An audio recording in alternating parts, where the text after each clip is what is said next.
ഈശോയുടെ സമാധാനം നമ്മുടെ ഹൃദയങ്ങളെ ഭരിക്കട്ടെ. ഇന്ന് നമ്മൾ സംസാരിക്കുന്നത് 1995 വിറ്റുപേറ് തേവറയിൽ വെച്ച് നടത്തിയ ബൈബിൾ ക്ലാസ്സാണ്. നമ്മൾ കഴിഞ്ഞ പ്രാവശ്യം കേട്ടു വിശുദ്ധ ജോൺ 23 മാർപ്പാപ്പ ദൈവവചനത്തിൻ്റെ കവാടം നമുക്ക് തുറന്നു തന്നപ്പോൾ പപ്പായ്ക്ക് കിട്ടിയ വചനം, വടക്കൻ കാറ്റേ ഉണരുക, തെക്കൻ കാറ്റേ വരിക, എൻ്റെ ഉദ്യാനത്തിൽ വീശുക. ആ തരംഗം നമ്മുടെ ആത്മാവാകുന്ന ഉദ്യാനത്തിൽ പ്രവേശിക്കുവാൻ നമുക്കും ആഗ്രഹിക്കാം. പരിശുദ്ധാത്മാവിൻ്റെ തരംഗം നമ്മുടെ ഹൃദയത്തിൽ പതിക്കുമ്പോഴാണ്, നമ്മളെ വന്ന് തട്ടുമ്പോഴാണ് നമ്മളിൽ അനുതാപം സൃഷ്ടിക്കപ്പെടുക. ഉൽപ്പത്തി പുസ്തകം 1-ാം അധ്യായം 2-ാം തിരുവചനത്തിൽ ആഴത്തിന് മുകളിൽ അന്ധകാരം വ്യാപിച്ചിരുന്നു, ദൈവത്തിൻ്റെ ചൈതന്യം വെള്ളത്തിന് മീതെ ചലിച്ചുകൊണ്ടിരുന്നു. ദൈവത്തിൻ്റെ ഈ ചൈതന്യം നമ്മുടെ മേൽ ചലിക്കപ്പെടുമ്പോൾ നമുക്ക് അനുതാപമുണ്ടാകുന്നു, പാപബോധമുണ്ടാകുന്നു, പശ്ചാത്താപമുണ്ടാകുന്നു. ഈ പശ്ചാത്താപമാണ് നമ്മളെ ദൈവത്തിലേക്ക് അടുപ്പിക്കുന്നത്. ഈശോ ഏറ്റവും ആഗ്രഹിച്ച ഒരു കാര്യമാണ്. ഈശോ പറയുന്നുണ്ട്, എൻ്റെ പിതാവിൻ്റെ ഹിതം നിറവേറ്റുന്നതാണ് എൻ്റെ ഭക്ഷണം. വിശുദ്ധ യോഹന്നാന്റെ സുവിശേഷം 4-ാം അധ്യായം 34-ാം തിരുവചനത്തിൽ യേശു പറഞ്ഞു, എന്നെ അയച്ചവൻ്റെ ഇഷ്ടം പ്രവർത്തിക്കുകയും അവൻ്റെ ജോലി പൂർത്തിയാക്കുകയുമാണ് എൻ്റെ ഭക്ഷണം. ദൈവത്തിൻ്റെ ഭക്ഷണത്തെക്കുറിച്ച് പറയുകയാണ്. ദൈവത്തിൻ്റെ ഭക്ഷണം എന്ന് പറയുമ്പോൾ എന്നെ അയച്ചവൻ്റെ ഇഷ്ടം പ്രവർത്തിക്കുകയും അവൻ്റെ ജോലി പൂർത്തിയാക്കുകയുമാണ്. ദൈവത്തിൻ്റെ ഇഷ്ടം എന്താണ്? നമ്മളെ അനുതാപത്തിലേക്ക് നയിക്കുക എന്നുള്ളതാണ് ദൈവത്തിൻ്റെ ഇഷ്ടം. ദൈവത്തിൻ്റെ ജോലി അതാണ്, ഈശോയുടെ ജോലി അതാണ്. ഈശോ അതിന് വേണ്ടിയിട്ടാണ് എപ്പോഴും നമ്മളെ സമീപിക്കുക. ഈശോ രോഗസൗഖ്യം കൊടുക്കുമ്പോൾ, തളർവാദി രോഗിയെ സുഖപ്പെടുത്തുമ്പോൾ, ഈശോ ഓരോ രോഗികളുടെ മേലും കൈകൾ വയ്ക്കുമ്പോഴും അവരുടെ പാപങ്ങൾ ക്ഷമിക്കപ്പെടുന്നത് നമ്മൾ കാണുന്നുണ്ട്. അപ്പോൾ നമ്മളുടെ മേലും ഈശോയുടെ ആ കാരുണ്യം വർഷിക്കുവാൻ, കരുണയുടെ അപ്പസ്തോലിക എന്ന് വിളിക്കപ്പെടുന്നത് വിശുദ്ധ ഫൗസ്റ്റീന പുണ്യവതിയാണ്. പുണ്യവതിക്കാണ് ദൈവത്തിൻ്റെ ആ കരുണയുടെ രഹസ്യം ഈ കാലയളവിലൊക്കെ വെളിപ്പെടുത്തി കൊടുത്തത്. അപ്പം പുണ്യവതി എപ്പോഴും പറയുന്നുണ്ട്, കർത്താവിൻ്റെ കരുണയാണ് എല്ലാത്തിൻ്റെയും അടിസ്ഥാനം. അപ്പോൾ ഈ കരുണയാണ് നമുക്ക് ലഭിക്കേണ്ടത്. ആദ്യം കർത്താവിൽ നിന്ന് നമുക്ക് ലഭിക്കുന്നത് എന്താണ്? കർത്താവിൻ്റെ കരുണ. ഈ കരുണ നമ്മുടെ മേൽ വന്നു കഴിയുമ്പോഴാണ്, കരുണ നമുക്ക് ലഭിച്ചു കഴിയുമ്പോഴാണ് കർത്താവിൻ്റെ കൃപകൾ കൊണ്ട് നമ്മൾ നിറയുന്നത്. അതുകൊണ്ടാണ് എപ്പോഴും നമ്മൾ കർത്താവിൻ്റെ കരുണയിൽ ആശ്രയിക്കണം. യെശയ്യാ പ്രവാചകൻ്റെ പുസ്തകം 66-ാം അധ്യായം 1-2 തിരുവചനത്തിൽ ദൈവം ആഗ്രഹിക്കുന്ന ആത്മാവ്, ദൈവം ആഗ്രഹിക്കുന്ന ഹൃദയം. ആകാശം എൻ്റെ സിംഹാസനം, ഭൂമി എൻ്റെ പാദപീഠം. എന്ത് ഭവനമാണ് നിങ്ങൾ എനിക്ക് നിർമ്മിക്കുക? ഏതാണ് എൻ്റെ വിശ്രമസ്ഥലം? ദൈവമായ കർത്താവ് ചോദിക്കുകയാണ്. ആത്മാവിൽ എളിമയും അനുതാപവും ഉണ്ടായിരിക്കുകയും എൻ്റെ വചനം ശ്രവിക്കുമ്പോൾ വിറയ്ക്കുകയും ചെയ്യുന്നവരെയാണ് ഞാൻ കടാക്ഷിക്കുക. ദൈവത്തിൻ്റെ അനുഗ്രഹവും കടാക്ഷവും നൽകപ്പെടുന്നത് ഇത്തരമൊരു അവസ്ഥ നമ്മൾ സ്വീകരിക്കുമ്പോൾ. അതുകൊണ്ടാണ് നമ്മളെപ്പോഴും ആദ്യം പ്രാർത്ഥിക്കേണ്ട ഒരു കാര്യമുണ്ട്, ഈശോയുടെ കരുണയ്ക്ക് വേണ്ടി. പാപത്തിൽ കിടക്കുന്ന മക്കൾക്ക് വേണ്ടി നമ്മൾ മധ്യസ്ഥം വഹിക്കുമ്പോൾ, അവരുടെ മേൽ ഈശോയുടെ കാരുണ്യം വർഷിക്കാൻ വേണ്ടി നമ്മൾ പ്രാർത്ഥിക്കുമ്പോഴാണ് കർത്താവിൻ്റെ കരുണ അവരുടെ മേലുണ്ടാകുന്നത്. അതുകൊണ്ടാണ് ഈ മധ്യസ്ഥ പ്രാർത്ഥനകളൊക്കെ എപ്പോഴും ആവശ്യമാണ് എന്ന് പറയുക. യോഹന്നാന്റെ സുവിശേഷം 17-ാം അധ്യായത്തിൽ ഈശോ ശിഷ്യന്മാർക്ക് വേണ്ടി മധ്യസ്ഥം പ്രാർത്ഥിക്കുകയാണ്. ഈശോ ലോകത്തിന് വേണ്ടി പ്രാർത്ഥിക്കുകയാണ്. അങ്ങെനിക്ക് തന്നവർക്ക് വേണ്ടി ഞാൻ പ്രാർത്ഥിക്കുന്നു, അവരെ പാപത്തിൽ വീഴാൻ അനുവദിക്കരുതേ, അവർ ലോകത്തിലാണെങ്കിലും ലോകത്തിൻ്റെ അല്ലാതായിരിക്കണമേ. ആ യേശുക്രിസ്തുവിനെ അറിയുവാനും യേശുക്രിസ്തുവിനെ മനസ്സിലാക്കുവാനും ഒക്കെയുള്ള കൃപ നമുക്ക് തരുന്നതാണ് ഈ അനുതാപം, ഈ സ്വർഗത്തിലേക്കുള്ള വഴികൾ. അപ്പോൾ നമുക്കും പ്രാർത്ഥിക്കാം, ആ അനുതപിക്കുന്ന ഹൃദയം നമ്മളിൽ സംജാതമാകുവാൻ ദൈവത്തിൻ്റെ കരുണ നമ്മളുടെ മേൽ വർഷിക്കപ്പെടണമേ എന്ന് നമുക്ക് ദൈവത്തോട് കേണപേക്ഷിക്കാം. നമ്മൾ വിറ്റുപേറിൻ്റെ ആധ്യാത്മിക പ്രബോധനങ്ങൾ എന്ന പുസ്തകം വായിച്ച് വരികയായിരുന്നു. അപ്പോൾ നമ്മൾ ഈ പുസ്തകത്തിലൂടെ അനേകം ആത്മീയ രഹസ്യങ്ങളിലൂടെ കടന്നു പോകാൻ സാധിച്ചു. കാരണം ഓരോ കാലയളവിൽ ദൈവം തിരഞ്ഞെടുക്കുന്നതാണ് ഓരോ പ്രവാചകന്മാരെ, ഓരോ വിശുദ്ധരെയൊക്കെ. അപ്പോൾ അവർക്ക് ദൈവം ദൈവിക രഹസ്യങ്ങൾ വെളിപ്പെടുത്തി കൊടുക്കും. അവരുടെ പ്രത്യേകത എന്താണ്? ഒരിക്കലും അവർ മനുഷ്യൻ്റെ മുഖം നോക്കുകയില്ല. അവർ ധീരതയോടെ കർത്താവിൻ്റെ നാമത്തെ മഹത്വപ്പെടുത്തുന്നവരായി മാറും. അവർ ഭൂമിയിലായിരിക്കുന്ന സമയങ്ങളിൽ ഒരിക്കലും ഭൂമിയിലുള്ളവർ, ലോകത്തിലുള്ളവർ അവരെ അംഗീകരിക്കുകയില്ല, മനസ്സിലാക്കിയില്ല. എങ്കിൽ മാത്രമേ ഈശോയുടെ രാജ്യം വിജയിപ്പിക്കുവാൻ സാധിക്കുകയുള്ളൂ. സത്യത്തിന് വേണ്ടി നിലനിൽക്കുക, അതാണ് ദൈവരാജ്യം. അപ്പോൾ നമ്മൾ കണ്ടു, കുറേ കാര്യങ്ങൾ നമ്മൾ മനസ്സിലാക്കി. നമ്മൾ ഈശോയിൽ വന്നു കഴിയുമ്പോൾ, നമ്മൾ ഈശോയെ സ്വീകരിക്കുമ്പോൾ ഒരുപക്ഷെ ലോകം നമ്മളെ ദ്വേഷിക്കുവാൻ തുടങ്ങും. ഇത് നമ്മൾ വായിക്കുന്ന 82-ാമത്തെ പേജിലാണ്. മത്തായിയുടെ സുവിശേഷം 10-ാം അധ്യായം 34-ാം വാക്യം. നിങ്ങൾ ഈശോയിൽ വരുമ്പോൾ മറ്റുള്ളവരെല്ലാം കൂടി നിങ്ങളെ ഉപദ്രവിക്കും, അതുപോലെ തന്നെ ചീത്തകൾ പറയുകയും ചെയ്യും. നാം ഈശോയിൽ വന്നു കഴിഞ്ഞാൽ പിന്നെ ആത്മാവിലുള്ള സമരത്തിലാണ് ജീവിക്കുന്നത്. ഗലാത്തി 4:29. ആത്മാവിലുള്ളവരെ ജഡത്തിലുള്ളവർ അന്ന് പീഡിപ്പിച്ചിരുന്നു, ഇന്നും അങ്ങനെ തന്നെയാണ്. ഇതാണ് ആത്മീയരും ജഡികരും തമ്മിലുള്ള വ്യത്യാസം. നിങ്ങൾ ഇത്രയും നാൾ കുടിക്കാതിരുന്നിട്ട് കുടിച്ചാൽ അവർക്ക് വലിയ സന്തോഷമായിരിക്കും. വീട്ടിൽ കല്യാണം വയ്ക്കുമ്പോൾ ബാർ നടത്തിയാൽ നിങ്ങളെയും കൊണ്ട് പിശാച് പോകും. അതുകൊണ്ട് ഇനിയും നിങ്ങൾ ഉറച്ചു നിൽക്കണം. 1 കൊരിന്തോസ് 10:13.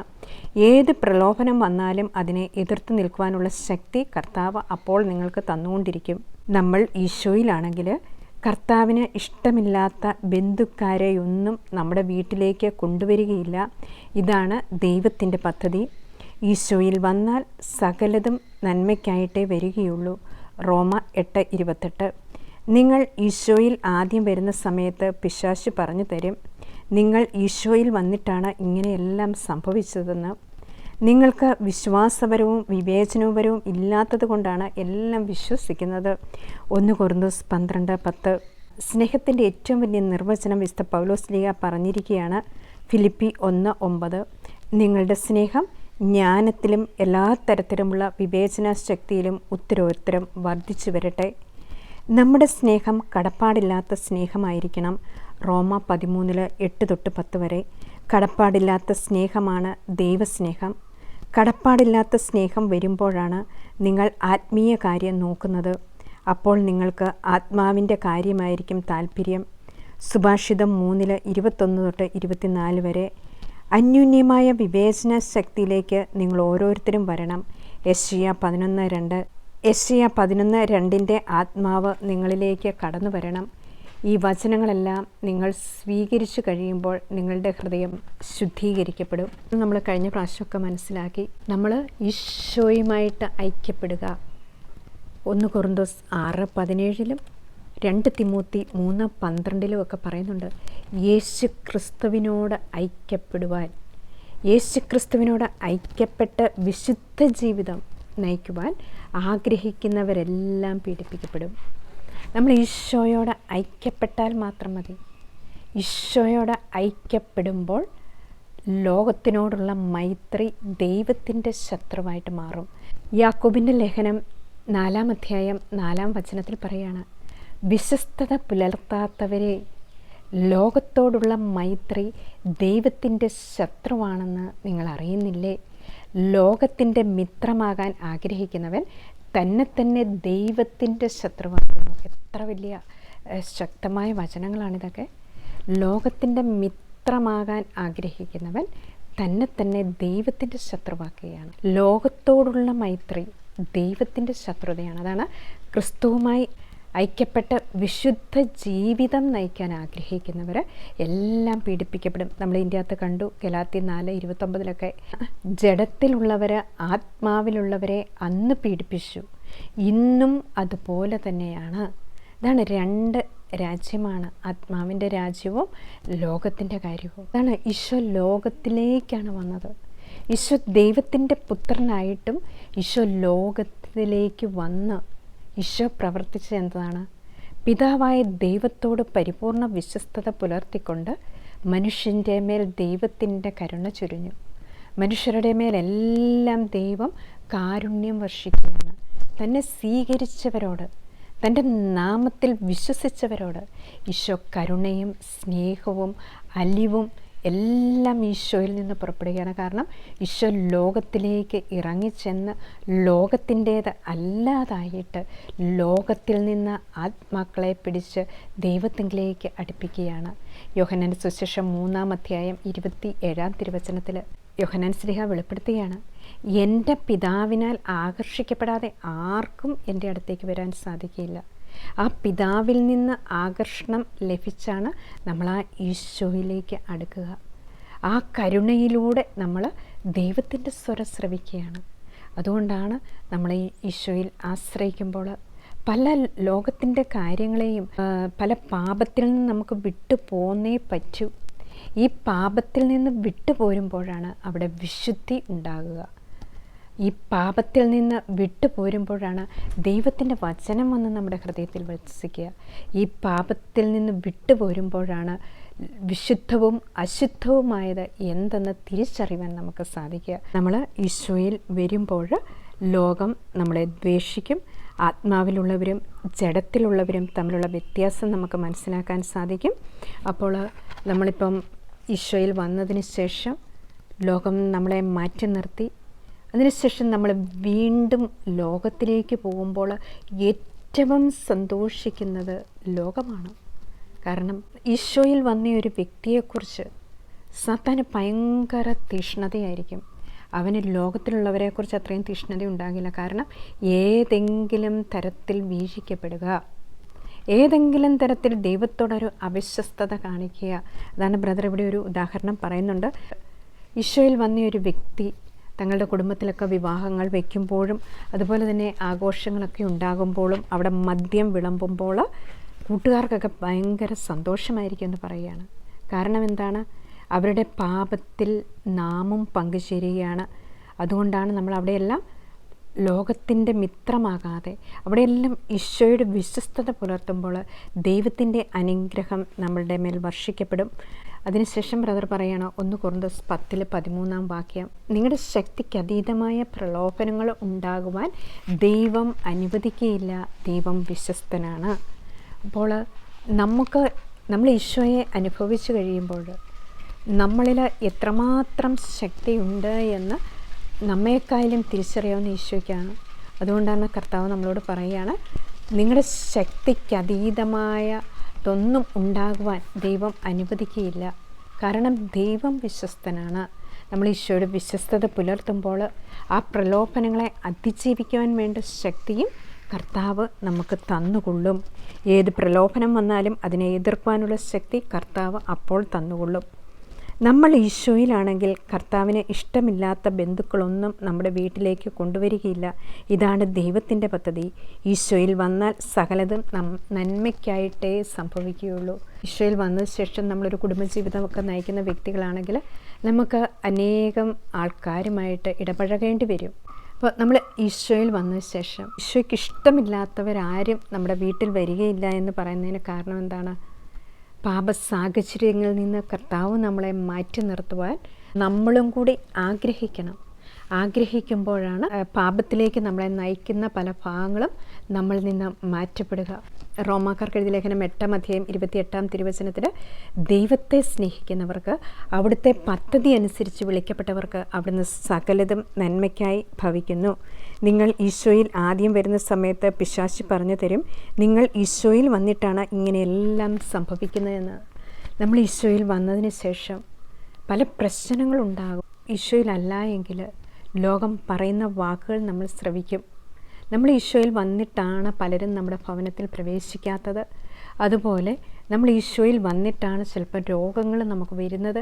ഇങ്ങനെ പല തെറ്റിദ്ധാരണകളും നമ്മളിൽ ഉണ്ടാക്കിയെടുക്കും. അത് സാത്താൻ്റെ ഏറ്റവും വലിയ കുടില തന്ത്രമാണ് എന്ന് നമ്മൾ മനസ്സിലാക്കണം.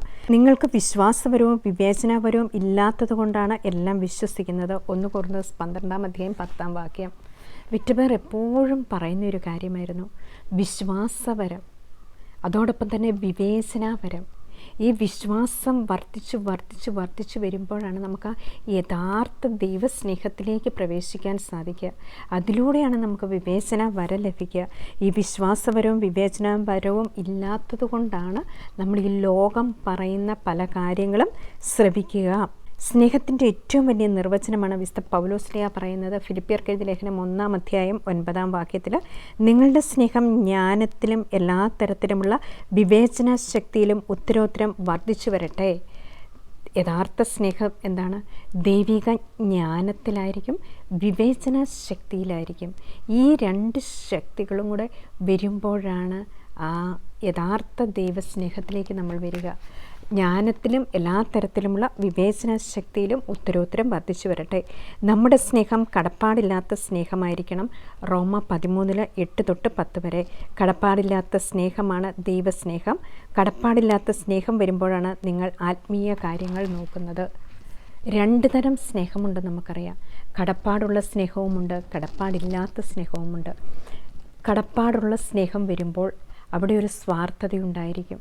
ഇതുപോലെ ഈശോയിൽ വന്ന ശേഷം നമുക്ക് കടപ്പാടുകൾ ഉണ്ടാകുമ്പോൾ അവിടെ ബ്ലോക്കുകൾ സംഭവിക്കും.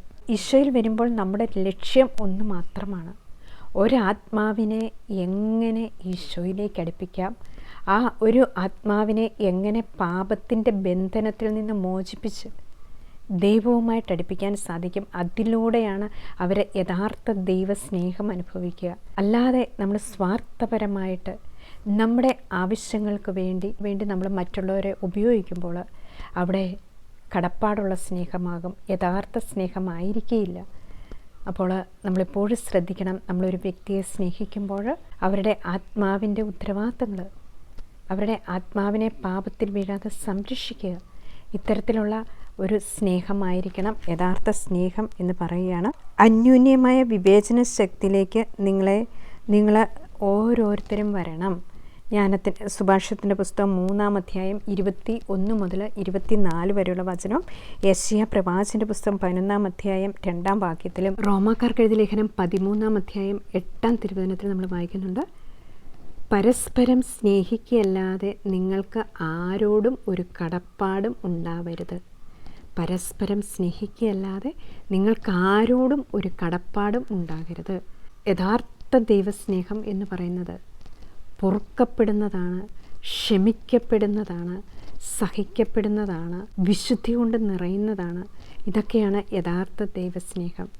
ആ ദൈവസ്നേഹത്തിൽ നിന്ന് വരുന്ന സ്നേഹമാണ് യഥാർത്ഥ സ്നേഹം. ആ സ്നേഹം മനുഷ്യർക്ക് നമ്മൾ കൊടുത്തെങ്കിൽ മാത്രമേ അവരിൽ ദാഹം ശമിക്കുകയുള്ളൂ. അല്ലാത്ത സ്നേഹം ജഡീക സ്നേഹമായിരിക്കാം. നമ്മുടെ ഇഷ്ടങ്ങൾക്ക് വേണ്ടി, നമ്മുടെ സുഖത്തിന് വേണ്ടി, സന്തോഷത്തിന് വേണ്ടിയെല്ലാം നമ്മൾ പുറപ്പെടുവിക്കുന്ന ഒരു സ്നേഹമുണ്ട്. ആ സ്നേഹം ജഡീകമായ സ്നേഹമായിരിക്കും. ആ സ്നേഹത്തിന് ദൈവത്തിൻ്റെ സ്നേഹവുമായിട്ട് ബന്ധമുണ്ടാകുകയില്ല. അതുകൊണ്ടാണ് നമ്മൾ പലപ്പോഴും കടപ്പാടുള്ള സ്നേഹത്തിലേക്ക് നമ്മൾ പോകുമ്പോൾ അവിടെ ആ സ്നേഹം വിട്ടു പോരുമ്പോൾ ഒത്തിരിയേറെ വേദനകളുണ്ടാകും, ഒത്തിരിയേറെ ദുഃഖങ്ങൾ നമ്മളെ കീഴ്പ്പെടുത്തും. അതേസമയം ദൈവസ്നേഹമാണെങ്കിൽ എപ്പോഴും ക്ഷമിക്കപ്പെടുന്നതായിരിക്കും, എപ്പോഴും ശക്തിയുള്ളതായിരിക്കും, എപ്പോഴും ആശ്വാസം പകരുന്നതായിരിക്കും. അപ്പോൾ നമുക്ക് ആ ദൈവ സ്നേഹത്തിൻ്റെ ആഴത്തിലേക്ക്, കടപ്പാടില്ലാത്ത സ്നേഹം തിരിച്ചറിയുവാനും, യോഹന്നാൻ സുവിശേഷം 15-ാം അധ്യായം 13-ാം തിരുവചനത്തിൽ നമ്മൾ വായിക്കുന്നുണ്ട്, സ്നേഹിതർക്ക് വേണ്ടി ജീവൻ അർപ്പിക്കുന്നതിനേക്കാൾ വലിയ സ്നേഹമില്ല. സ്നേഹിതർക്ക് വേണ്ടി ജീവൻ അർപ്പിക്കുന്നതിനേക്കാൾ വലിയ സ്നേഹമില്ല. അതാണ് കടപ്പാടില്ലാത്ത സ്നേഹം. മറ്റുള്ളവർക്ക് വേണ്ടി ഈശോയുടെ സ്നേഹം പകർന്നു കൊടുക്കുവാൻ വേണ്ടിയിട്ടുള്ള സ്നേഹം. അപ്പസ്തോലന്മാരും രക്തസാക്ഷികളും പ്രവാചകന്മാരും ഒക്കെ സ്വീകരിച്ചെന്താണ്? സ്നേഹിതർക്ക് വേണ്ടി ജീവൻ ബലി കഴിക്കുകയാണ്. ഒരു ആത്മാവിനെ പാപത്തിൽ നിന്ന് രക്ഷിക്കുവാൻ ദൈവത്തോട് വിശ്വസ്തത പുലർത്തുകയാണ്.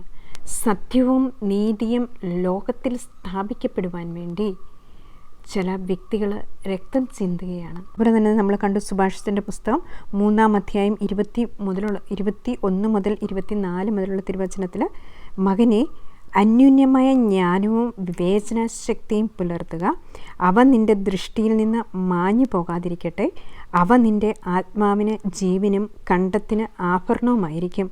അങ്ങനെ നീ നിൻ്റെ വഴിയിൽ സുരക്ഷിതനായി നടക്കും, നിൻ്റെ കാലിടറുകയില്ല. നീ നിർഭയനായിരിക്കും, നിനക്ക് സുഖനിദ്ര ലഭിക്കുകയും ചെയ്യും. അപ്പോൾ യഥാർത്ഥ ദൈവികമായ സ്നേഹം, ജ്ഞാനത്തിനും എല്ലാ തരത്തിലുമുള്ള വിവേചന ശക്തിയിലും ഉത്തരോത്തരം വർദ്ധിച്ചു വരട്ടെ. ഫിലിപ്പിയർക്ക് ലേഖനം 1:9 ആ ഒരു ദൈവസ്നേഹം പഠിപ്പിക്കുവാൻ ഈശോയോട് നമുക്ക് പ്രാർത്ഥിക്കാം. മറ്റ് സ്നേഹങ്ങളിൽ ഇന്ന് നമുക്കറിയാം, ലോകത്തിൽ നടമാടുന്ന പല മരണങ്ങൾക്കും ആത്മഹത്യകൾക്കും എല്ലാം കാരണം എന്താണ്? മനുഷ്യൻ്റെ സ്നേഹത്തിൻ്റെ പിന്നാലെ മനുഷ്യൻ പായുകയാണ്. അത്യുന്നതനായ ദൈവത്തിൽ ആശ്രയിക്കാതെ ലോകത്തിൻ്റെ പിന്നാലെയും മനുഷ്യൻ്റെ സ്നേഹത്തിൻ്റെ പിന്നാലെയും ഓടുമ്പോൾ അത് ലഭിക്കാതെ വരുമ്പോൾ അവൻ അസ്വസ്ഥനാകുകയാണ്. അതുകൊണ്ട് നമുക്ക് എപ്പോഴും പ്രാർത്ഥിക്കണം, ഒരാത്മാക്കൾ പോലും നഷ്ടപ്പെട്ടു പോകാതെ. ഇന്ന് ലോകത്തിൽ നടമാടുന്ന തിന്മയുടെ ശക്തിയെ തകർക്കുന്നതിനും യഥാർത്ഥ ദൈവസ്നേഹം എല്ലാ ആത്മാക്കളും അനുഭവിക്കുന്നതിനും തീരാത്ത സ്നേഹം നമുക്ക് അനുഭവിക്കുന്നത് ദൈവത്തിൽ നിന്നും മാത്രമാണ് എന്ന് മനുഷ്യൻ തിരിച്ചറിയുവാനും അതിലൂടെ ആ മനുഷ്യന് ആശ്വാസം ലഭിക്കുവാനും നമുക്ക് പ്രാർത്ഥിക്കാം. വിശുദ്ധ മദർ തെരേസ പറയുന്നുണ്ട്, മനുഷ്യൻ്റെ ദാരിദ്ര്യം എന്തിനു വേണ്ടിയിട്ടുള്ള ദാരിദ്ര്യമാണ് മനുഷ്യന്? സ്നേഹം ലഭിക്കാത്തത് മൂലമുള്ള ദാരിദ്ര്യം. വസ്ത്രത്തിന് വേണ്ടിയിട്ടോ ഭക്ഷണത്തിന് വേണ്ടിയിട്ടോ ഒന്നുമുള്ള ദാരിദ്ര്യമല്ല മനുഷ്യന് ആവശ്യം. മനുഷ്യന് യഥാർത്ഥ സ്നേഹം, ദൈവസ്നേഹം ലഭിക്കാത്തത് മൂലമുള്ള ദാരിദ്ര്യമാണ്. അപ്പോൾ ഈ യഥാർത്ഥ സ്നേഹം ലഭിക്കുവാൻ ഈശോയിൽ വിശ്വസിക്കുവാനും ആശ്രയിക്കുവാനും സ്നേഹിതർക്ക് വേണ്ടി സ്വജീവൻ ബലി കഴിച്ച ആ ഈശോയുടെ സ്നേഹത്തെ മനുഷ്യാത്മാക്കൾ പുണരുവാനും അതിലൂടെ അവർക്ക് സംതൃപ്തി ലഭിക്കുവാനുമുള്ള കൃപയ്ക്ക് വേണ്ടി പരിശുദ്ധ കന്യാമറിയത്തിൻ്റെ മധ്യസ്ഥം നമുക്ക് യാചിക്കാം.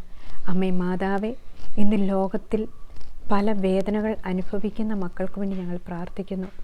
പലരാലും തിരസ്കരിക്കപ്പെട്ടവരുണ്ട്, മാനസികമായ പീഡ സഹിക്കുന്നവരുണ്ട്, ദാരിദ്ര്യം അനുഭവിക്കുന്നവരുണ്ട്, ആർക്കും വേണ്ടാത്തവരുണ്ട്. ഇവരെല്ലാം അങ്ങയെ വിളിച്ചപേക്ഷിക്കുവാനും അതിലൂടെ അവരുടെ ഹൃദയത്തിൻ്റെ ദാഹം ശമിപ്പിച്ചുകൊണ്ട് ഈശോയെ അനുഭവിക്കുവാനുമുള്ള കൃപ നൽകണമേ എന്ന് പരിശുദ്ധ കന്യാമറിയത്തിൻ്റെ മധ്യസ്ഥം യാചിച്ചുകൊണ്ട് ഈശോ മിശിഹായുടെ വാഗ്ദാനങ്ങൾക്ക് ഞങ്ങൾ യോഗ്യരാകുവാൻ സർവീസിൻ്റെ പരിശുദ്ധ ദൈവമാതാവേ ഞങ്ങൾക്ക് വേണ്ടി പ്രാർത്ഥിക്കണമേ. ആമേൻ. ഈശോ മിശിഹായ്ക്ക് സ്തുതിയായിരിക്കട്ടെ.